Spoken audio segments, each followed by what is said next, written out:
Salut à tous, je suis en compagnie de Romain Prouillac, pêcheur de carpe du Bonjour. Lot. Alors, pourquoi se retrouve-t-on ici, mon Romain? Eh bien, de base, on devait aller sur la rivière Lot, secteur Cahors. Il a beaucoup plu. Le Lot, il est entre 5 et 600 mètres cubes secondes. Donc, on s'est dit, on va aller un petit peu plus en amont. On est resté sur la thématique Lot, mais on est venu sur le barrage de Castelnau-la-Soute-Lousse, aussi connu sous le nom de Cabanac. Exactement. Donc, on va essayer de faire quelques carpes, et puis surtout, vous parler des produits cristons qu'on utilise dans ces conditions. Donc, pour que ce soit de la rivière ou du barrage, c'est-à-dire des conditions fortes, des poissons sauvages, des obstacles, de la pierre, des cassants, voilà, des choses qui vont effectivement challenger le matériel. Donc voilà, c'est un peu l'objet de tout ça. On va commencer par aborder quel poste, comment l'aborder, comment on le pêche, comment on l'amorce, Mm. et après les produits qu'on a mis en action.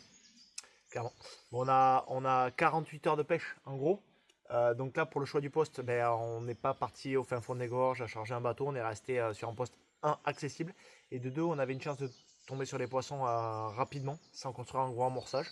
Donc on est venu sur une zone avec un petit peu d'habitat, des racines de sol et des sols dans l'eau, avec différentes profondeurs. Et une pêche qui est, voilà, c'est pas de la méga distance, c'est assez vite mis en place. Voilà pour le choix du poste. Et le lac est plein aussi, ça vaut le coup de le signaler ça. Il a beaucoup plu aussi sur la partie avéronaise et lozérienne au-dessus. Donc le débit du Lot a rempli probablement le barrage à fond là. Et on a toute la queue du lac qui est pleine. Ce barrage est réputé pour, lorsque l'eau monte, les poissons remontent également, carrément dans le lit du Lot sur la partie avant. Donc, a priori, là où ça se passe, là où les carpes sont censées être, C'est ça. voilà, Bon, avec donc effectivement une pêche principalement de bordure des deux côtés de notre spot. Mais c'est vrai que la bordure en face, qui est effectivement chargée d'arbres qui, avec le niveau, sont dans l'eau, et le passage principal qu'on a pu identifier. c'est ça. Et en termes d'appât, comment c'est géré ça? Bon, en termes d'appât, on a fait un mix bouillette et qu'on a abondé, complété avec des graines. Graines, on a fait un mélange, ça marche très bien à Cabanac, on a fait un mélange de différentes graines. Tiger, maïs, blé pour ma part. GG, je crois que toi, tu as... Arachide et Tiger. Donc on est quand même sur un gros panel de graines, mais qui ont le mérite de présenter énormément de particules au fond et de vite déclencher de l'activité, hein. Ça avec quelques bouillettes coupées par-dessus le montage pour rajouter un petit peu d'attractivité et commencer un peu à les conditionner sur nos appâts, ça l'a fait. Après, il faut rester lucide. On a 48 heures de pêche environ. Ça sert à rien de construire un gros amorçage de zone qui travaillerait sur plusieurs jours. On n'a pas le temps pour ça. Donc là, clairement, on fait de l'assiette et on intercepte les poissons là où ils passent, quoi. Alors, sur l'assiette, quelle proportion? Est-ce que tu es tout autour du montage? Est-ce que tu amorces un peu large? Comment tu fais pour ta part? Alors pour ma part, ce que je fais là, c'est que j'amorce très très précis sur le montage pour faire une assiette assez serrée, assez rétrécie. Et j'amorce toujours avec ce avec quoi j'èche, hein, donc soit à la bouillette, soit à la graine. Et puis après, j'aime bien, une fois que j'ai fait mon assiette, balancer quelques poignées à droite, à gauche, pour quand même faire travailler au maximum. Puis je me dis que s'il y a un poisson qui passe en décalé de l'assiette, voilà, qui tombe sur des graines et que ça lui donne l'idée de fouiller un petit peu plus, quoi. On a trouvé, on va dire, le passage la première nuit. On a fait 6 départs. Malheureusement, quelques décroches à l'arrivée, mais voilà, on a fait du poisson directement. Donc là, on ne s'est pas trompé de zone, on a choisi le bon amorçage, donc ça se place plutôt pas mal. Vous verrez les poissons effectivement illustrer cela. Au niveau du matériel, donc moi je vais commencer par le corps de ligne. Donc effectivement, j'utilise la tresse Descent, qui est donc une tresse qui est spécialement conçue pour ce type de pêche. Elle est très coulante. Ça évite, quand vous avez des barrages comme Cabanac, avec des feuilles, avec du bois, avec des choses qui dérivent, d'avoir une tresse qui se plaque le plus possible vers le fond et qui évite de se prendre dans tout ce qui traîne en surface. Parce que là, on est à l'automne, on est sur un barrage où il y a du bois qui passe très souvent dans l'année.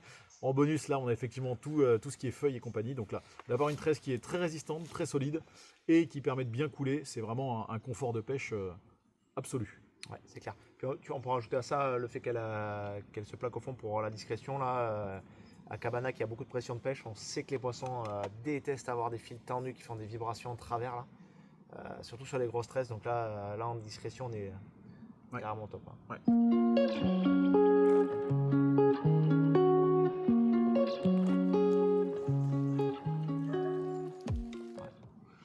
Et Et donc, avec ça, qu'est-ce qu'on met en terminaison? Et bien après, on met une tête de ligne parce que obligé entre les racines des sols, les arbres immergés. Il y a quand même pas mal d'arbres aussi tombés par-ci par-là. Et après, il y a des zones où il y a beaucoup de cailloux et de zones d'éboulis.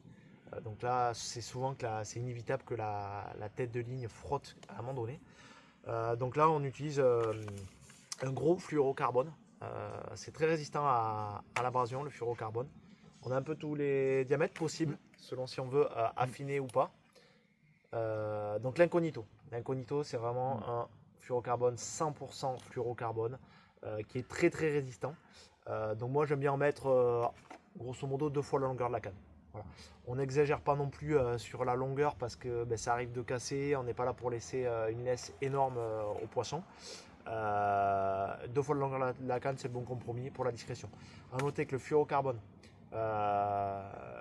est quasiment invisible dans l'eau comme toutes les propriétés de fluorocarbone, qui a un indice de réflexion à la lumière extrêmement faible, donc invisible, et c'est lourd et ça va se plaquer.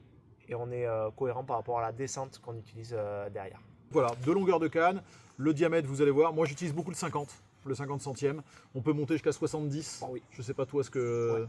Ah oui, privilégies. 70, Ouais. sur les zones encombrées, ça me fait pas peur du tout. Ouais, voilà. Moi, c'est vrai que j'utilise en majorité le 50 et le 70, effectivement, il y a vraiment besoin d'une surprotection, notamment sur de la pierre. Ouais. C'est vraiment moi ce qui me fait le plus peur, c'est tout ce qui est pierre, parce que ça, c'est vraiment très tranchant parfois en barrage. Et donc, voilà. Là, moi, j'ai un fond c'est plutôt les arbres qui me gênent. J'ai un fond qui est plutôt terreux, là où je suis. Donc, effectivement, le 50 centièmes suffit pour moi dans les conditions effectivement actuelles. Ouais. Puis après, il y a aussi quelque chose dont on doit tenir compte, c'est est-ce que vous lancez ou est-ce que vous déposez en bateau. Quand on pose en bateau, même s'il y a un nœud de raccord qui est un peu volumineux, c'est moins dérangeant que lorsqu'on va venir fouetter. Donc souvent en fouettant, on a tendance un peu à réduire les diamètres de tête de ligne. Quand on est en bateau, on peut clairement les exagérer parce qu'on va arriver à sortir le nœud sans problème. Ok. En ce qui concerne les bas de ligne, qu'est-ce que tu utilises comme matériau? Quel type de montage tu fais? Comment t'articules tout ça? Bas de ligne, on a l'embarras du choix chez Criston, une gamme très très très complète qui est à la fois, moi j'apprécie beaucoup, qui est à la fois adaptée pour les pêches subtiles, discrètes et les montages très techniques, et qui est aussi très très bien pour les pêches fortes, comme ici ou comme pour la rivière, quoi. Alors moi j'ai quand même mon petit coup de cœur, j'en fais souvent l'apologie, donc c'est la Magma. La Magma, c'est une tresse en 45 livres, donc on est sur les très grosses tresses. Qui est gainé. Donc ce revêtement, il est téflonné. Donc ça lui rend des propriétés extrêmement résistantes à l'abrasion et mécaniquement également, puisque si on vient légèrement le chauffer avec un petit coup de vapeur, on obtient un baling rigide. Donc on se rapproche de la catégorie stiff rig anti-éjection, où là c'est quand même vraiment terrible. On peut aussi la dégainer sur quelques centimètres de façon à donner une articulation à la fin, si on veut pas forcément cet effet stiff rig. J'aime bien aussi parce que sur les pêches en bateau, lorsqu'on dépose, on va souvent poser profond. Et donc j'aime pas que le baling s'enroule. Donc là j'aime bien l'aspect rigidité qui joue aussi en tire-mêleur. Qu'on peut venir bien sûr bonifier, abonder avec un petit anti-tangle. Pour être sûr que ça se dépose bien dans l'axe du plomb, que tout soit bien tendu et que ça ne s'est pas emmêlé lors de la dépose et de la descente. Voilà. Alors souvent, il y a un argument qui est incroyable, mais avec la Magma, essayer d'enlever avec les doigts le revêtement, c'est quasiment impossible. Là, il vous faut un outil spécifique pour venir enlever la gaine. Et alors ça, c'est quand même hyper confortable parce que même si pendant le combat, on a un frottement sur le baling sera intact, quoi. Le revêtement est très très solide et ne sera pas endommagé même si ça frotte, quoi. Magma, super produit à avoir pour les pêches fortes dans vos boîtes à pêche, c'est indispensable. Et donc tu articules ça avec clip plomb, inline, comment tu fais? Ouais, tous les choix sont possibles là. En lac, j'aime bien pêcher en inline. C'est vrai. Pour l'effet autoferrage, tout simplement. Voilà. Par contre, dès lors qu'il y a un risque que le poisson rentre dans un obstacle, j'aime bien là mettre un clip plomb. Donc je fais aussi avec un clip plomb directement pour que le plomb puisse sauter. C'est aussi à ça que ça sert, c'est une sécurité pour le poisson. On est bien d'accord. On peut aussi Rajouter, je le fais notamment ici à Cabanac parce que les poissons sont quand même extrêmement sollicités tout au long de l'année. C'est pour plus de discrétion, donc rajouter un lit de corps. Alors les lits de corps, attention, je n'utilise pas n'importe quoi. Chez Christon, on a développé un lit de corps en 60 livres, donc qui s'appelle le Gold. Là, la version 60 livres, on est quand même au-delà de beaucoup de références du marché qui s'arrêtent souvent à 45 livres. Donc le fait d'avoir du 60 livres, ça rajoute pas mal de sécurité, c'est résistant. Et là, j'aime bien en rajouter 80 cm environ, de façon à venir tout plaquer au fond. Donc on est toujours dans cette logique de plaquer au fond. Donc entre la descente, entre le fluorocarbone qui va couler, un petit peu de, un petit lit de corps si on a besoin, là on a quelque chose de très discret. Et qui est décliné dans plusieurs coloris. Donc là, vraiment, s'il y a des maniaques de la discrétion, on peut chipoter sur la couleur du produit.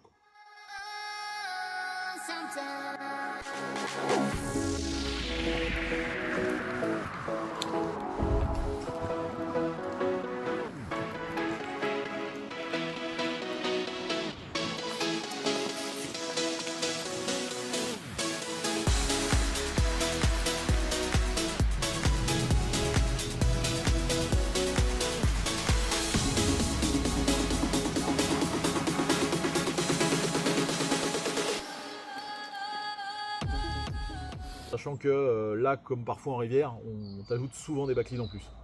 Oui, Donc voilà, ouais. il plaque tout, Romain. Tout est plaqué. Un backlid, alors moi je trouve que en lac c'est aussi pratique pour pouvoir passer dessus en bateau déjà. Il y a d'autres usagers, il y a les pêcheurs de carnassiers, tout ça. Donc Oui, là, sur Cabanac, on les voit passer. Ouais. Là, c'est pratique d'avoir, de ne pas stresser quand le bateau passe. c'est clair. Et effectivement, pour le confort de tout le monde, de pouvoir avoir des lignes qui ne gênent pas. Ah ouais, Même si on a vu, sur la détection des touches, alors, on y perd un peu. ouais. Alors ça c'est sûr que dès lors qu'on a un backlid, on a un angle. Donc quand il y a la touche, le temps que l'angle soit absorbé, le poisson a pris quelques mètres. Donc là, attention à s'adapter si on est près des obstacles. On va pas se mentir, c'est ce qui m'est arrivé la première nuit. Où il y a un poisson qui arrive à rentrer parce que le temps d'enfiler le wader, le temps qu'il y ait le mou, voilà, c'est ces précieuses secondes qui peuvent jouer. Voilà. Donc on a rectifié ça, on a reculé par rapport aux obstacles. Ouais. Donc on a peut-être un peu moins de touches, mais au moins elles sont safe. C'est mieux pour nous, c'est mieux pour le poisson. Et c'est vrai que voilà. Donc ça, le backlid a des avantages, des inconvénients. Mais effectivement, cet angle qu'il fait, le temps que ça, effectivement, ça rattrape la tension jusqu'à la canne, on a perdu une seconde ou deux. Donc ça peut aller assez vite. Donc voilà. On a un peu rectifié ça pour être plus efficace en tirant jusqu'à 5, 7, 10 mètres des obstacles pour effectivement concrétiser au moins nos prises. Et ça, c'est l'essentiel de toute façon. Il faut essayer d'être intelligent. Ouais, clairement. Et puis, tant qu'on est sur la thématique pêche forte, tresse, on a deux références qui sont incontournables chez Christian. C'est la fameuse Quicksilver. Quicksilver qui est déclinée en 45, 35 et 25 livres. Là, la 45, sans hésiter, pour les pêches fortes. Alors, la version non gainée classique est très bien parce qu'on a un bon compromis entre la rigidité, je trouve, et la souplesse. C'est-à-dire que c'est suffisamment rigide pour ne pas s'en mêler, mais ça l'est encore relativement pour une mécanique optimale. Si on veut rigidifier parce que ça fait plaisir d'avoir un baline bien présenté, bien tendu, on a bien sûr la version gainée. C'est la Gold, Quicksilver Gold, donc ici en 35, mais elle existe aussi en 45 bien sûr, qui a fait un peu, qui est très connu depuis de nombreuses années chez Christon. Les beaux jours de Christon, oui, on peut le dire comme ça. Oui. On peut le dire, là, c'est une marque qui est très ancienne, Christon. Et la Quicksilver, tout le monde en avait une bobine dans sa boîte. C'est un produit incontournable pour les pêches fortes et pour les pêches discrètes. Donc version Gold et version normale. Voilà. Et puis après, alors, une petite parenthèse, moi c'est vrai que sur les plans d'eau à pression de pêche, comme c'est le cas à Cabanac maintenant, c'est quand même un lac qui est connu depuis très longtemps, qui est effectivement sur certains postes comme on est là très accessible, donc il y a souvent du monde. Les matériaux rigides sont surutilisés pour moi aujourd'hui, et d'avoir de temps en temps un paddling souple où la carpe va pouvoir manipuler vraiment sans avoir cette rigidité qui peut éventuellement entraîner une détection, j'aime beaucoup. Donc c'est vrai que attaquer une pêche avec la moitié ou un tiers des paddlings en souple, des fois ça fait la différence.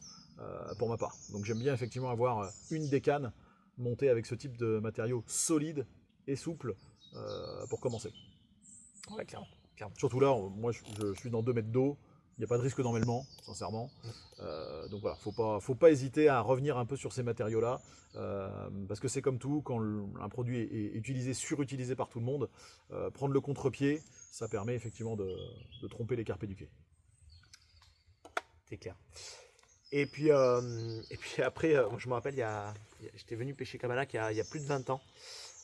Et j'ai un copain qui m'a montré, il m'a dit, tu aurais essayé les 13 gainés justement. Et c'était la fameuse Snakebeat, qui est une des premières références de 13 gainés sur le marché. Avec ce fameux serpent qui avait fait un petit peu la notoriété de la marque aussi à l'époque. Et qui venait directement compléter la Quicksilver. Et ça, je me rappelle, on pêchait à la tailleur équilibrée, un petit peu plus bas, sur les zones d'éboulis. Et mon pote qui m'avait montré ça, là, il dégainait sur 2-3 cm au-dessus de l'hameçon pour l'articulation. Son balai n'était jamais emmêlé. J'étais esplanté par ce produit. Donc dès qu'on a fini la session, que je suis reparti chez moi, j'ai demandé à mon détaillant, s'il te plaît, est-ce que tu peux me rentrer de la Snakebeat, parce que c'est un produit incroyable. Ce produit a été un petit peu mis de côté pendant quelques années, et là il vient d'être réédité, à nouveau fabriqué, à nouveau distribué sur le marché français, la fameuse Snakebeat, qui est aussi un super produit en matière de 13 gainés. Ouais. Avec un joli topping vert, un verdâtre, que j'aime beaucoup moi. Le coloris, je suis assez fan. On va continuer nous la pêche, on va essayer de continuer à vous faire quelques images de poissons. Là on est en journée, pour l'instant c'est calme, on a des passages plutôt la nuit, on a eu en fin de journée hier. Ouais. Mais voilà, on reste concentré, tout est prêt, et puis voilà, on continue à prendre du plaisir. Ouais. Puis là on a une belle ambiance automnale, ça c'est bien cool aussi. Ouais. Rien que pour... Une petite mission champignon peut-être. Ouais, alors il va falloir quand même qu'on fasse une petite pause champignon, aller marcher dans les bois, ça vaut le coup. Et puis voilà, profiter de ces couleurs là, de la forêt qui est en train de basculer gentiment sur les couleurs jaune-orangé aussi, c'est très chouette. Allez, on vous souhaite tous du bon temps avec le matériel Criston pour le respect des carpes. À bientôt mon Dieu, on continue, c'est parti. Go! Ciao ciao. 3, 2, 1, talk to me.